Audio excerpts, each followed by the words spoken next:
भाजप शिवसेनेची युती ही गेले 30 वर्षाची आहे। ती परंपरा कायम राहावी म्हणून 2021 मध्ये आम्ही सत्तेत राहून उठाव केला होता।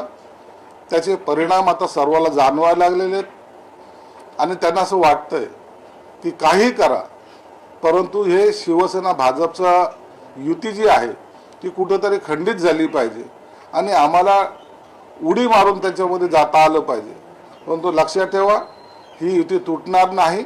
ही युती मजबूतीने आपलं काम करेल आणि ज्यांना हे स्वप्न पाहिजे त्यांनी सुद्धा आता अजितदादांबरोबर सहभागी व्हावं। खऱ्या अर्थानं त्यांना अजितदादांनी चपराक दिलेली आहे आणि त्यांच्या पक्षाची जाणीव सुद्धा करून दिली। भाजप शिवसेनेची युती ही गेले 30 वर्षाची आहे। ती परंपरा कायम राहावी म्हणून 2021 मध्ये आम्ही सत्तेत राहून उठाव केला होता।